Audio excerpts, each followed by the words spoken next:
we're told 10,000 Russians are coming through this crossing every day. Not so many at the moment, it's quietened down a bit, but the more striking scenes are on the other side of the crossing there. Down that narrow gorge, there are thousands of Russians crammed in, and they've been waiting there for hours trying to get through that border crossing, and then snaking away from there. For 10 kilometres is a traffic jam of cars, most people parking their cars and getting out and walking. They're dealing with very difficult temperature extremes. It's extremely cold because we're so high up here. When the sun is not on you, when it is on you, it's pretty hot. They're also dealing with these rumours, these reports that the Russians, as you say, are going to put a mobilisation centre into that building, intercepting Russian men who should be facing call up under this mobilisation order by Vladimir Putin, and then packing them off to Ukraine to fight there. Also, they're dealing with these rumours that the border crossing is going to be closed soon. So it's a panicky mood over there, we were told by some of the people who've crossed. We met one man who has got over in time. He received his call-up orders, and he said he didn't want to become meat for Vladimir Putin to be thrown into the war in Ukraine. But a lot of other people are just trying to get out, they say, because they've had enough of living in Putin's Russia. At least 100,000 Russians have crossed here, probably more like 120, 130,000.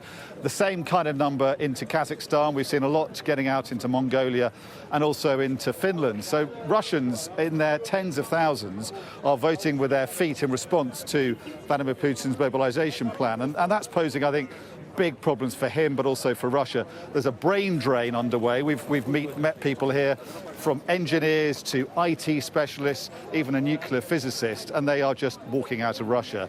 And I think a lot of the people we're seeing are younger. They're more college educated.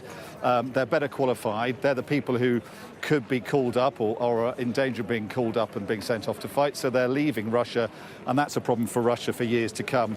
There's the risk of social unrest. We've seen in Dagestan and places protests against the police by people who feel they could be called up. We've seen these dramatic pictures of these protesters kickboxing policemen and headbutting them. That's the strength of feeling. And we've seen very brave people going out and protesting across the streets. But I think the big problem for Putin is that this new army he's trying to gather it seems extremely demoralised, unwilling to fight already, judging by the people we're talking here and that we're seeing trying to flee Russia in their tens of thousands.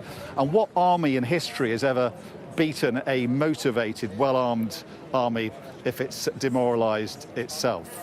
And so that, I think, is the problem for the military logic behind Putin. He's trying to generate this new army, but it's not going to be the kind of army that could prevail against Ukraine, it seems. Russia is looking increasingly unlikely to win this war, but that's not putting Putin off sending thousands more men into battle, and for many of them, they're certain death or injury.